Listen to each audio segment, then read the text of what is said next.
The Match Ball. Hello, welcome to The Match Ball, which is brought to you in association with Levi Solicitors, who will offer you a 10% discount on your legal fees at levisolicitors.co.uk/the square ball. Michael has returned from your holiday in Wales. Nice suntan, you'll note. Looking absolutely splendid. Do you want to do the Levi's thing? I know you've probably missed the chance to do it in this studio. Yes, I did it in just a random bedroom. It felt very strange. I do obviously talk through it myself. Do you go to random bedrooms often? Is that what the magistrate told you to stop? Will's probate conveyancing is a useful tool in that respect as well. But if you want to get those services with a discount, I'd just go to levisolicitors.co.uk/the square ball. There are more services as well that you can find out on the website. The usual range of legal services. Take your pick for the one that you fancy most. Yeah. Try a few out. Yeah. Only the ones you need, though, I'd say. Yeah. Primarily. But you can do it at a 10% discount. Anyway, moving on. Dan, Michael, Rob, talking about the Watford match ball, Good Friday. Is it a Good Friday or is it an okay Friday? What do you make of that? I didn't enjoy it much. It's a better Friday now it's over, I'd say. But no, that is good, I think. Considering how bad the first half was, a point is good unless lost. So, yeah, cool. Yeah, given it turned out a little bit like people were fearing it would turn out. And when we did the pre-match preview with Phil, he was kind of teeing us up for this, like say that the biggest obstacle, I think, and you were in on that show, weren't you? Sat in that seat doing a far better job, Rob, saying that the biggest threat here was the returning players coming back from the internationals. And then lo and behold, we found out a number of injuries were afflicting us. So should we rewind to that as a jump off point and talk about the team selection? Because loads of people, we're live on YouTube for our TSB Plus members, by the way. Hello to you. Thank you for joining us. A number of people discussing Liam Cooper's input into this. But is it a bit unfair to pick out Liam Cooper solely as the upsetting, disrupting force there in that game? I don't know. It didn't work, though, did it? And I think we've got so used to seeing the defence look really, really solid and calm. And all of a sudden, it was shambolic, and it just felt like no one was quite in the right position at any point, and that we were always chasing our tails in that first half. And then I suppose we should give some credit to Watford. And why? Well, we're supposed to be partisan idiots and not. But they came and they gave us a difficult game, didn't they? Yeah, and Dennis is a good striker, isn't he, for the Championship as well? He's a menace. Hey, very good. But God, yeah, it was hard. It was hard to watch. It just felt like there were. When you kind of go in George Graham, I know the game isn't necessarily played like this all the time anymore, but you want to see like a nice straight back four, don't you? And it felt like there was basically always at least a couple of people miles out of line. Rob, did you enjoy Liam Cooper appealing for offside when Joe Rodon was? Well, I think presumably it was offside. His arm was in the air when he was 10 yards behind him. Yeah, I was going to say it's not unfair to pick on Liam Cooper for that second goal because God, that was Liam Cooper at his most Liam Cooper, I would say, in that. He got beaten in the air, and then you could tell he just didn't really know where he was or what was happening from that moment on. But I think it is unfair to blame Liam Cooper for how bad everyone was in that first half. But then I sort of think it was slightly understandable that we did look not great in that first half. But I can understand why you brought Cooper in and put Ampadu in midfield, because it feels like he wants either Ampadu or Gruev in there as like the tackler and the kind of disruptor, and then have one of Kamara or Gray next to them. But yeah, I would much rather have Ampadu and Rodon together, having seen what happens when they're not together anymore. And having seen Ampadu in midfield in that first half as well, he looked like he was out of position. It looked like he's become fully centre-backed, because his passing was awful. He was just, admittedly, Meslier stitched him up a couple of times with some creative short, heavy passes to him when he had like three men breathing down his neck. He's like, I think you're the best person to give it to her. And it didn't really, that wasn't ideal. There was one that he just passed straight into touch, though, wasn't it? Yeah. Wasn't there where he was meant to be passing to Byram. And he did do a bit of that playing for Wales the other night as the game kind of went towards 2 hours long. So I don't know if that's a bit of fatigue or a bit of mental fatigue. But yeah, and then Byram didn't look great at left back. No. Because you changed the entire left-hand side of the defence, hadn't you, by having Cooper and Byram there? But it was Byram getting forward, wasn't it, for the first goal, and he lost the ball, and then everything was out of shape from that point on. The midfield didn't really work. It was one of those, but then, like I say, watching the first half and wondering why none of this is working, I was looking at the team that beat Watford 3-0 earlier in the season, and it's Liam Cooper at centre half. Who was in it? Did you write it down? Or The back four was mad. It was like Shackleton, Strauch, Cooper, Byram. But it was Ampadu and Kamara midfield, and then Pirro up front that day. And it's funny how we look back at these things now. Cooper's in the team. If Pirro comes on, you think like none of this works. It's like, well, it can work, but if you do it badly, it won't. And that's a different Watford from the one that we saw in the game earlier in the season. And we're on their territory on a Friday night rather than on our own home patch when we looked comfortably better than them. I mean, second half we did look comfortably better than them. Yeah. I think just finding our groove? I think we probably do need to, because the general feeling is quite negative after that.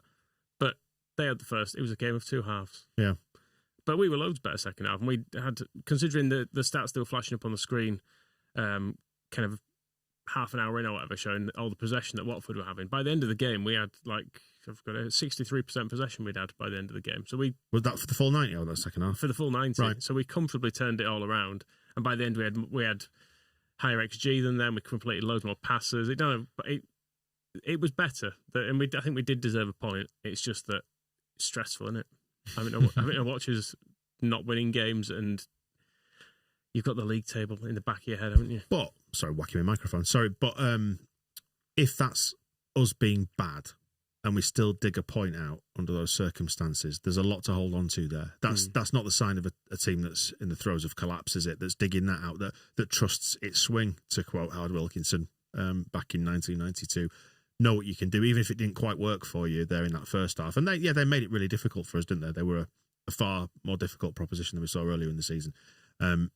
Pegged us back, they were pressing us. But I said in that first half, they won't be able to last doing that. And then the closer it gets to the end of the game, if they are still in front, they'll drop back and allow us possession, because that's just in the nature of football, isn't it, to do that, to try and defend your lead. And lo and behold, it did work out that way, thankfully, right on this occasion. But should we go through the goals? That a really good one? Or should we start with ours? Probably best to do them in order. Tends to be the natural natural way of things. But yeah, the first note I actually make was that it took us 10 minutes to do anything. And I've put get going, and even then we didn't get going after 10 minutes. That was just that first chance that we had.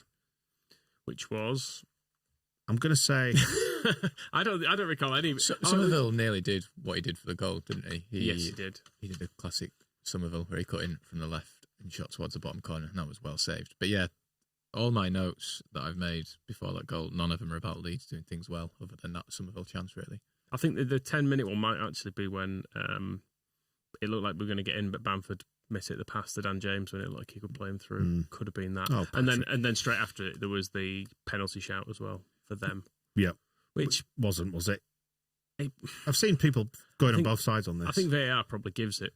I think Harry Kane gets that, doesn't he? But that's because it's shite. I mean, the player clearly takes a step and then goes down because he doesn't knock him over at all, but then he realises, I have been caught a little bit there. I might get this. Yeah. But the ref was he was letting the game go to a ridiculous extent at points. And then, what was he called there? Was he called Porteous, their centre back, who did that ridiculous body check at the end on Anthony? He didn't even book for that. It was the most yellow card taking one for the team sort of challenge you'll see, and the ref let him get away with it. So he let things flow. David Webb. I'm sure we've had a shocking performance from him this year. I felt like it was just... They've all been shocking, haven't they? It was probably about all right. On balance today was the ref's performance, but there was some slightly odd bits in there. Yeah, so we got 1-0 down. It was just after the half an hour mark. It was the save and the second shot which undid us, which was a bit of a shame for Melier, wasn't it? Because he did well there. Yeah, it was a decent first save, but then well taken, I suppose, on the rebound.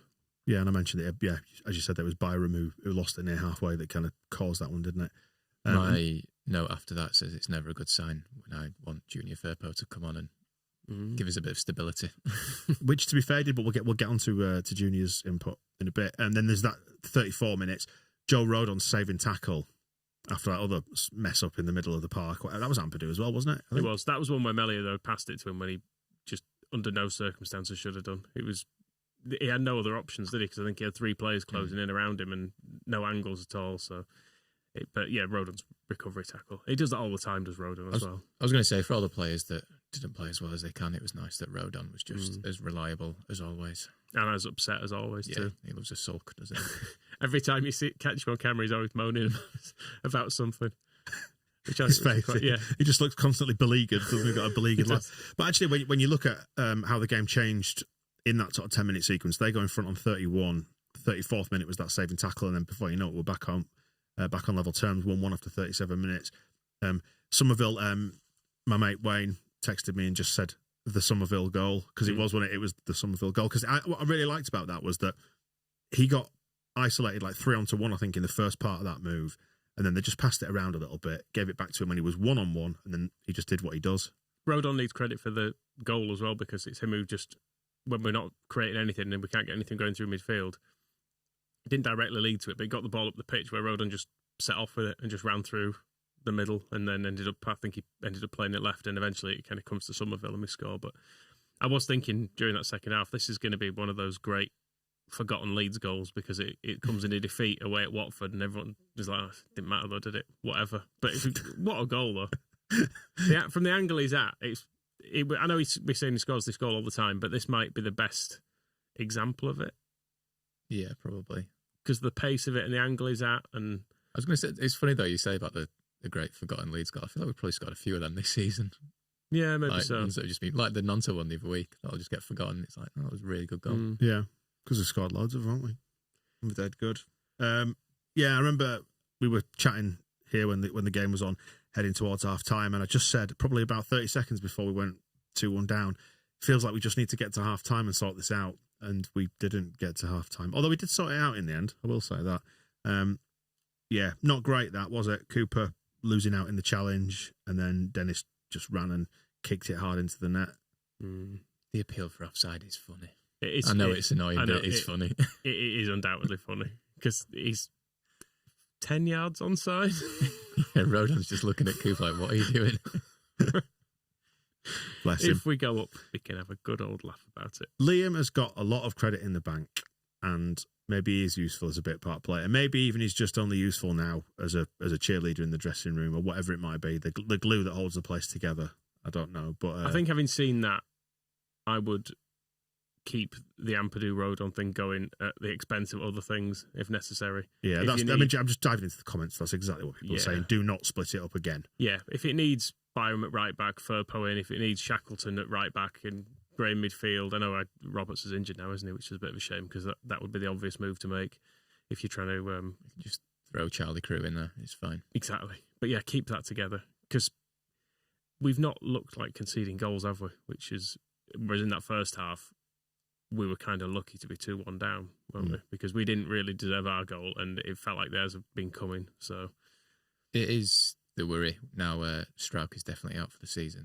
That trio of Rodon, Ampadu, Gruev just needs to stay fit, which is already a problem because Gruev is injured. I was going to say, let's talk about Gruev then, because he was undoubtedly a massive miss tonight, wasn't he? And everyone's saying it.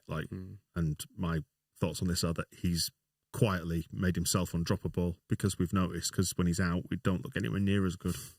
It's hard to say which bit comes first, isn't it? Because it's obviously coincided with the Rodon Ampadu and defence thing, but then he's just very quietly played like at least 7 out of 10 every single game, hasn't he, since he's come in? We've had this run, so just having someone who can reliably tackle and pass the ball and do, in some ways, quite basic midfieldy things, because he's rarely spectacular, is he, Grove, in the individual moments that he creates in games. Whereas, like, at one point, Archie did a really nice through ball today, and you kind of go, ooh, I feel like you don't get many of them with Gruev, but you just get a consistent level of tidy, isn't it? Of tidy, useful midfield stuff. Yeah.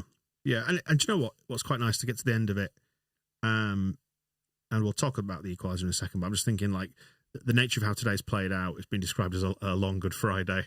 In the comments on YouTube, Whiskey Omega saying I started watching football at midday. It has been it's been an emotionally demanding day, hasn't it? Because as much as you might try and pretend you're not keeping tabs on everything, you can't help but do it. It's just human nature, isn't it? Because it's always there in the little idiot box in your hand, in your pocket. It's been a harder day for Leicester fans, I suspect. Yeah. And do you know what? There's still a lot of football to play. It doesn't feel like the wind has gone out of our sails. It feels like we just need to rediscover our mojo from that. Win on Monday just sorts it all out. I'm sure I've said as well, I might have even been like, after the last game, saying you will get game days like this as well, where everyone, on paper, you think, everyone's going to win, and it's going to be exactly the same because everyone's always winning. But you can't. But then everyone drops points back from Ipswich. But like it flips around quite quickly, doesn't it? In these, particularly with tight turnarounds on games, like it can all look completely different. Ipswich Southampton on Monday, is that right? We were briefly title favourites earlier today. Right. Probably not anymore. I don't know. Or maybe we are. How much money have you put on us not to go up at this point? Well, it's sort of a weekly thing for you now, isn't it? It's not easy at the minute. I won about £3 today, nice. Which just what are you going to spend it on? All there, really. What are you going to spend it on? I'm saving up for some promotion. Do you know what I want? Things. Do you know what I want you to get with it? 2 litres of petrol. Oof. Got an electric car now, haven't I? Shall No, I I want you to myself in go get 2 litres of petrol and self-immolate, Michael. Make it all go away. Second half, it was the proverbial game of two halves, wasn't it? And then the sub came, and it's the one that everyone was crying out for, 63 minutes.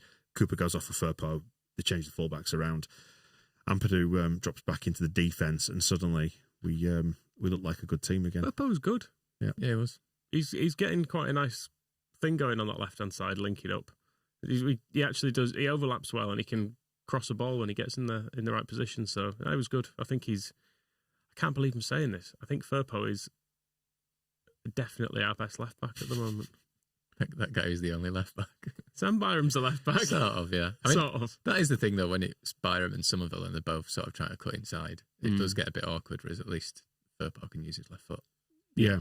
But I was kind of surprised that it was definitely the change to make, but I was kind of a bit surprised that Farker took off Cooper. I was. It is like yeah, mate, come on. Yeah, as a senior figure within the club, within the dressing room, it's a fairly prominent sign, isn't it? It's a bit of a damning indictment on him, isn't it? But it was the right call, definitely. Yeah.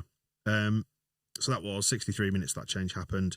And then it was 84 minutes. We made the midfield subs, wasn't it? Is that where we sacrificed Kamara and just chucked everybody on? Yeah. And within about 30 seconds, it's 2-2. Pirro came in at some point as well in the middle of that.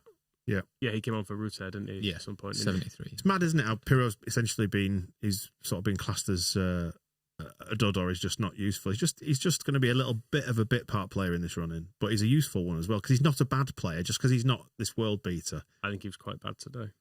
Why? Just couldn't control the ball. Right. Just kept bouncing off him. It's funny how when we bring all these strikers on, Pirro basically ends up as our central midfielder. It's really it's odd how that sign. He's decent despite losing the ball a couple of times today. He is decent enough at looking after it and recycling it and keeping it moving. I'm not sure the stats today would necessarily show that. I just want to think well of him. Why do you hate him? I don't at all. And I was pleased to see Joseph coming on because I think he instantly, obviously he did instantly make a difference, but just in terms of the way he puts himself about, I feel like he's useful. Right. Bamford is a tired-looking man at times.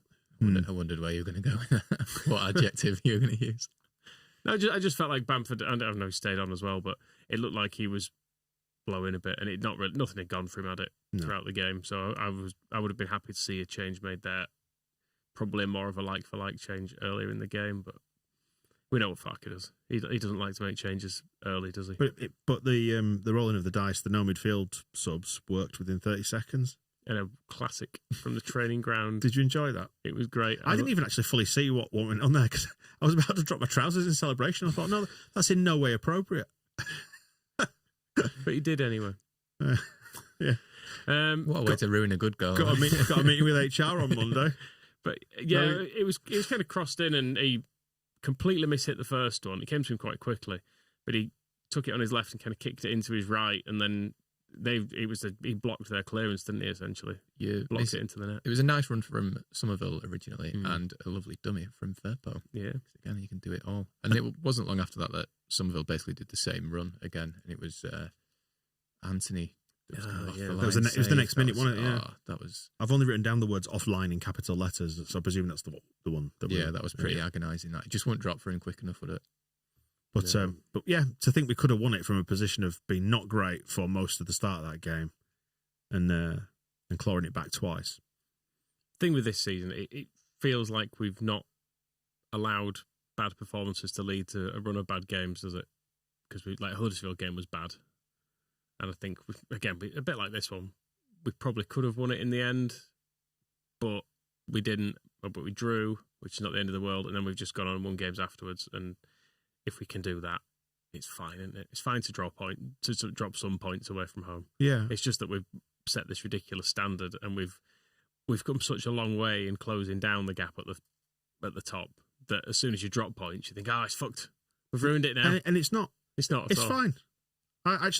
Towards the close of that game, I felt, I don't know, did I feel quite chill about it? No, you didn't. You were hiding it remarkably. I was thinking this the other day. The amount of times you've spoken this season about how zen and relaxed you are, and I see you in here watching a game, and you're just screaming your head off. At the telly. Yeah, but relative to my you just said my you normal, nearly dropped your trousers when we scored. It was an exciting moment, Rob. But I did. I was saying we were going to pull it back, and I don't know if it was just wishful thinking on my part. But I always felt like we were going to equalise in that game. Do you know why? Because we're unbeaten in the white kit as well this season. Oh, so that's a rule then, yeah. Yes, that's a thing. All right, fine. What are we wearing for the rest of the season? White. Can we get away with that? I think we'll probably wear pink at Coventry, at QPR as well. Rest might be white. Okay, 2 defeats. Probably get away with that. We might lose one more from here just to keep us on our toes. Okay. But the rest will all be wins. But I always felt there was something in that game for us. I always did. But then, I'm naturally more optimistic than I think both of you are. You see, because I was saying I had a bad feeling about this game, and you were like, you always feel like that though, and I don't actually. I feel like generally this season I've been going to games thinking I think we'll probably win this, and I don't know. I suppose like as Phil Hay went on to say, which I've not listened to because I've been on holiday. I don't need to listen to that, but but you should. You should, yeah. Yeah, with all the injuries, although to be fair, I didn't know about the extent of the injuries because when did we find out about Nonto? Well, they just came back off international duty, and it was said that they need to be assessed. But I don't think we've actually found out the extent of them, have we? 2 to 3 weeks. Is that confirmed? 2 to 3. That's what I think was said in the pre-match. I don't know if it was the pre-match interview that was on the TV. Oh, okay. But yeah, I think there was somebody. There was I think it was a screen grab or a tweet doing the rounds or whatever, saying that somebody had just had a photo with Willie Nonto in Leeds City Centre. So he's probably not playing. Oh, and we've not. Gruev's the one that we. I was going to say they've not mentioned Gruev, have they? But I'm sure I'll be fine. Should we? Pascal Strout was only out for a couple of weeks, wasn't he? God. Oh, it's turned into your months, not weeks scenario, hasn't it? With that one, but just wait for the for Twitter to update, and we'll get the post match comments from Farker. But overall, given how we started that, you're happy with the point, aren't you? I think you take that in the end. Got to, aren't you? Yeah, definitely. That was a really bad first half. Yeah, but we were saying though because they were pressing very effectively, but they've obviously not been very good all season because of where they are in the league. So they might not have the legs for this because they've got a new manager who is a scum bastard. And they hadn't won at home for ages as well. That could start playing into your mind. Yeah. So it was always likely there would be a bit where we came into it, but I must admit at half time I wasn't really feeling it because I was hopeful. I don't see where we start to turn this around necessarily. Because we've got loads of good players. A good job I'm not doing the team talks. Tom Cleverley's comments saying we were the best side for 65 minutes. I'm very proud of them. Brave in possession, playing with that much intensity.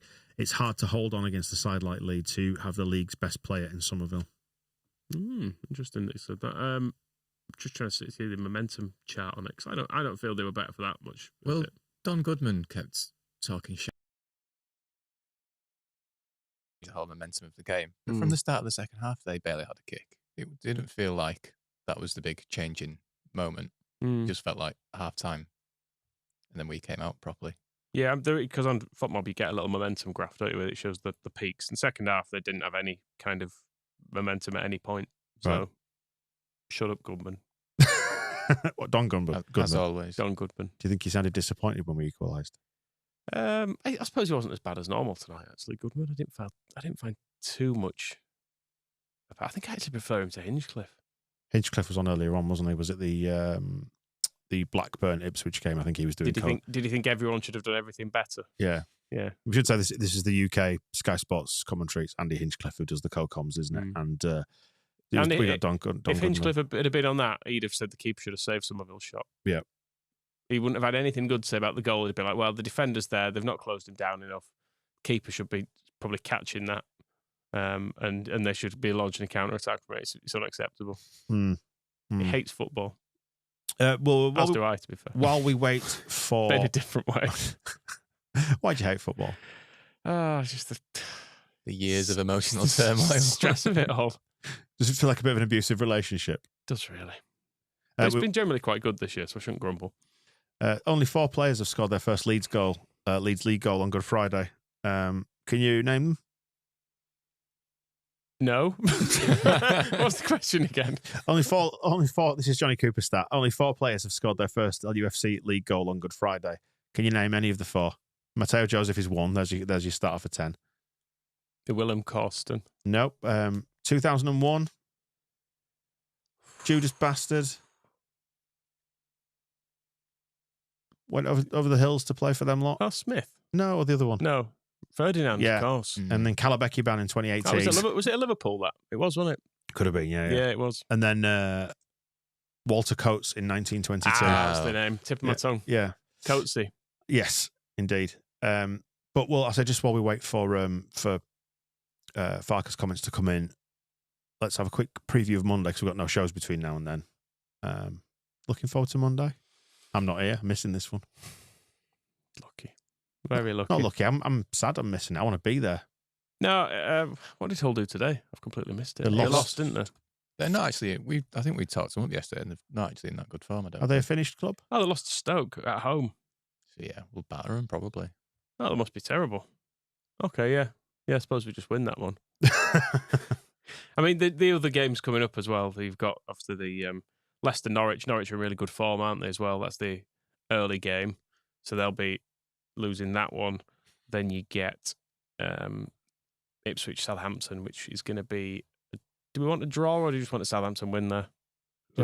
Just to keep Southampton completely out of the picture because they need to. After dropping points today, Southampton now need to basically win all their games, don't they? Probably. Something like that, anyway. They can't afford to drop many more points. Yeah. Dropping points, bad. Getting points, good. Yeah. But under the lights, it might be good. It might be good. Why are you so worried? We're good. Because it's the stressful bit now, isn't it? Well, you're allowed, even Farker said you're allowed to look at the table at this point, didn't he? That was the thing yesterday, though. We were chatting about it and saying, like, oh, Leeds are back. It's really exciting. I'm looking forward to this. And then we went through, like, the details of the final 8 games, and I just started to feel sick. I was like, oh, God, we've got to do this now, haven't we? I just hope other teams are losing as well, just to give us a bit of breathing space. I must admit, I'm not a fan of the staggering of games. It does feel, I don't know who it's unfair to, but the whole thing feels unfair to me primarily, to drag it out. But it definitely feels like it gives someone an advantage somewhere, doesn't it? To know either to get a head start or to know what else other people have done. So not that it's going to change. It adds a kind of pressure, whether it's to win or I don't know, stupid idea. Yeah, it's unfair on us. Should we say that? Yeah, let's say that. Farker, it's late, isn't it? Farker has said, "Tell you what, I'll take this point all day long." Do you want to say it as Farker? Nah, go on. He's really, really happy. Michael, go on. Yes, really, really happy. Thank you. I didn't want to speak like this before the game, but we played it at the worst possible moment. Watford, a new manager, new belief. For us, the break was the worst outcome. Yeah. Phil had suggested that in the show we did, which you've not listened to, Michael, because you're not committed. He mentioned that in the show. Yeah. In the run-up to this. So, yeah. It's hard to argue with any of it, isn't it? So, on to Monday. Anything else to add there before we go? Man of the match? Should we pick one? Somerville. Yeah. Tom Ince can fuck off as well if people call him Thomas. Yeah. Thomas, please. His dad says we've got to call him Thomas. Get lost. Strange. His dad demanded that he was called the Gov. Where's Tom Ince going to be next year? He just moves Championship club to someone else who might be in the playoffs, doesn't he, every year? And he gets older, and eventually he realises at some point he'll never ever get out. You're there for life, Thomas. Right, let's wrap it up there then, shall we? Yeah. And say back on Monday. Well, you will be anyway. Rob, you're off next week. Have a nice holiday. Thank you very much. I will be there on Monday, though. Yep, cool. Moscow's back then for the match ball with you. And who's hosting? Dean Smith. Villa manager, lovely stuff. Indeed, yeah. Not that one, the other one. But you'll see him on Monday. He's very good. I recognise him off the telly. He's been on the telly and everything, hasn't he? So have you. Once. Crime Watch doesn't count. Hey! with your terrible haircut you had. We'll see you in a bit. The Match Ball.